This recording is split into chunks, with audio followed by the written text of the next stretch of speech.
ಎಲ್ಲಿ ಮಂಡ್ಯದಲ್ಲಿ? ನೆಹರು ನಗರ ಮನೆ. ನೆಹರು ಅವ್ರ ಮನೆ ಸೊಸೆ ಲಕ್ಷ್ಮೀನಾರಾಯಣರಾವ್ ಅಂತ ಅವ್ರ ಹೆಸರು. ಅವ್ರು ಇಲ್ಲ, ಅತ್ತೇನೂ ಇಲ್ಲ, ಮಾವನೂ ಇಲ್ಲ. ಅವ್ರ ಮನೆ ಸೊಸೆ ನಾನು. ಒಂದಕ್ಕೆ ಅಮ್ಮನ ಮಕ್ಕ ಗೊತ್ತಿಲ್ಲ, ಇನ್ನೊಂದಕ್ಕೆ ಅಪ್ಪನ ಮಕ್ಕ ಗೊತ್ತಿಲ್ಲ. ಆ ಥರ ಇತ್ತು. ಅಂದ್ರೆ ಮನೆ ಪರಿಸ್ಥಿತಿ, ಮನೆಯೆಲ್ಲ ತುಂಬ ಧೂಳು ದುಪ್ಪಟೆ ಜಾಸ್ತಿ, ಸುರಿಯುತ್ತೆ.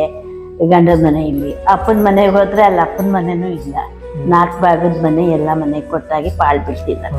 ಪಾಳುಗಳು ಅಳಿಯನ ಮನೆಗೆ ಹೆಚ್ಚಿಗೆ ಹೋಗೋಕ್ಕಾಗಲ್ಲ.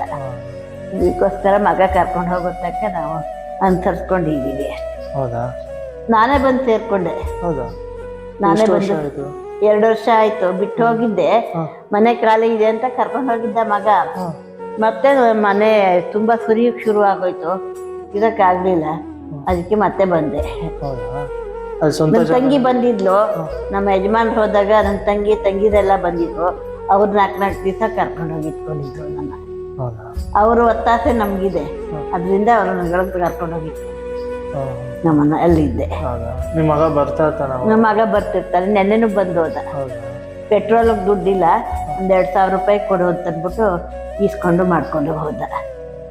ಏನು ಮಾಡೋದು, ನಮಗೆ ಕೊಡಬೇಕು ಅವರು. ನಾವೇ ನಮ್ಮ ಮಕ್ಳಿಗೆ ನಾವು ತಾನೇ ಮಾಡೋರು, ಇನ್ಯಾರು ಮಾಡ್ತಾರೆ ಅನ್ನೋ ಭಾವನೆ ತಿಳ್ಕೊಂಡು ನಾವು ಕೊಡ್ತೀವಿ. ಸಣ್ಣ ಹಬ್ಬದಲ್ಲಿ ಅಲ್ಲೇ ಇರ್ತಾರೆ. ಅಲ್ಲ, ನಿಮ್ಮನ್ನ ನೋಡೋಕ್ಕೋಸ್ಕರ ಏನು ಬರಲ್ವಾ? ಬರಲ್ಲ, ಮಗಳು ಬರಲ್ಲ. ಮಗ ಬರ್ತಾನೆ ಅಷ್ಟೇ, ಮಗಳು ಬರಲ್ಲ. ಓಕೆ. ಮಗಳ ಆಸೆ ಇಲ್ಲ ನಮ್ಗಷ್ಟು. ಎತ್ತಿದ್ರು ಸಾಕ್ಬಿಟ್ರು. ಇಲ್ಲಿ ಗಂಡನ ಮನೆಯವರು ಸಾಕ್ಬಿಟ್ರು ಮಗಳನ್ನ. ಚಿಕ್ಕ ವಯಸ್ಸಿಂದ ಸಾಕ್ಬಿಟ್ರು ಮಗುನ. ತಾಯಿ ಗುರ್ತು ಮರೆಸ್ಬಿಟ್ರು. ಆ ಥರ ಆಗೋಗಿ ಅವಳು ಅಷ್ಟೇ. ಮಗ ಸ್ವಲ್ಪ ಬರ್ತಾನೆ ಅಷ್ಟೇ. ಆದ್ರೆ ಮಗಳು ನಿಮ್ಮ ಹತ್ರ ಎಲ್ಲ ಬರಲ್ಲ? ಇಲ್ಲ. ಅಲ್ಲ, ತಾಯಿನ ನೋಡ್ಬೇಕು, ಇಲ್ಲ, ಮಾತಾಡಿಸ್ಬೇಕು, ಇಲ್ಲ. ಆ ರೀತಿ ನಿಮ್ಗೇನು ಫೋನು ಮಾಡಲ್ವಾ? ಇಲ್ಲ. ಹೌದಾ? ಫೋನು ಮಾಡಲ್ಲ ನಮ್ಗೆ. ಯಾಕೆ ಮಾಡಲ್ಲ? ನೀನೇನು ಸಾಕಿದ್ದೀಯಾ? ಸಾಕಿಲ್ಲ. ನಮ್ಮ ಅಜ್ಜಿ ಸಾಕೋದು ಅಂತಾರೆ. ಹೌದಾ? ಹಾಗಂತಾರೆ. ಅದಕ್ಕೇನು ಉತ್ತರ ಕೊಡ್ತೀರಾ?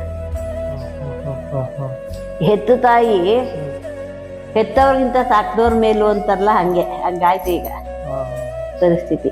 ಆದ್ರೂ ನೀವು ಇಲ್ಲಿದ್ದೀರಾ ಅಂತಾರ ಗೊತ್ತವ್ರಿಗೆ? ಗೊತ್ತು. ನಮ್ಮ ತಾಯಿ ಇಲ್ಲ, ನಮ್ಮ ತಂದೆ ಅಥವಾ ನಮ್ಮ ತಾಯಿ ಇಲ್ಲಿದ್ದಾರೆ ನೋಡಿದ್ರೆ, ಅಲ್ಲಾದ್ರೂ ನೋಡಿ ನೆನೆಸ್ಕೊಂಡಾದ್ರೂ ನಿಮ್ಮ ವೇದನೆಗಾದ್ರೂ ಬಂದು ನಿಮ್ಗೆ ಮಾತಾಡಿಸ್ಬೋದಾ? ಅಥವಾ ನಿಮ್ಮನ್ನ ಕರ್ಕೊಂಡು ಹೋಗಿ ಇಲ್ಲ ಸಾಕ್ಬೋದು?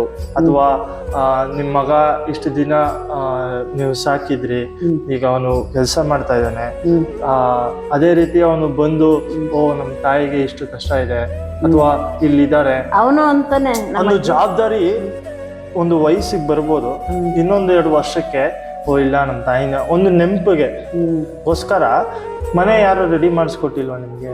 ಇಲ್ಲ. ಹೌದಾ? ನಿಮ್ಗೆ ಯಾರು ಆತರ ಸಹಾಯ ಯಾರು ಮಾಡಲ್ಲ? ಗಂಡ ಇದ್ದಾಗ ಮಾಡ್ತಿದ್ರು.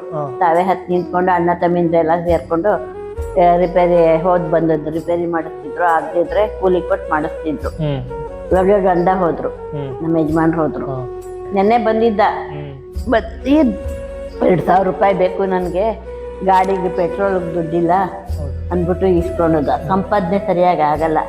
40,000 ಬತ್ತೋ ಬರಲ್ವೋ, ಅಷ್ಟು ಬತ್ತೋ ಬರಲ್ವೋ. ಅವ್ನು ಹೇಳಿದ 40,000 ಬತ್ತೆ ಅಂತಾನೆ. ನಿಜವೋ ಸುಳ್ಳು ಅಂತ ನನಗಂತೂ ಗೊತ್ತಿಲ್ಲ. ನೀವ್ ಯಾವತ್ತು ಕೇಳಿಲ್ವಾ ನಾನು ಬರ್ತೀನಿ ನಿನ್ ಜೊತೆ ಇರ್ತೀನಿ ಅಂತ? ನೀವ್ ಯಾವತ್ತು? ಅಥವಾ ಅವನೇ ನಿಮ್ಮ ಮಗ ಒಂದು ಬನ್ನಿ ಅಮ್ಮ ನಮ್ಮ ಮನೇಲಿ ಇರಿ ಅಂತ ಏನು ಹೇಳಿಲ್ಲ? ಇಲ್ಲ, ಜಾಗ ಸಾಕಾಗಿಲ್ಲ ಅಂತಾನೆ. ಆಮೇಲೆ ನಮ್ಮ ತಂದೆ ಹೋದ್ಮೇಲೆ 3 ಜನಕ್ಕೆ ನಮ್ಮ ತಾಯಿ ನಿಂತು ಮದುವೆ ಮಾಡಿದ್ರು. 3 ಮಕ್ಕಳು ಹೋಗುತ್ತೆ ಅಂತ 3 ಜನ ಅವ್ರವ್ರ ಗಂಡಂದ್ರ ಮನೇಲಿದ್ದಾರೆ. ನಾನೊಬ್ಳು ಈಗ ಪರಿಸ್ಥಿತಿ ಇಲ್ಲಿದ್ದೀನಿ ಅಷ್ಟೆ.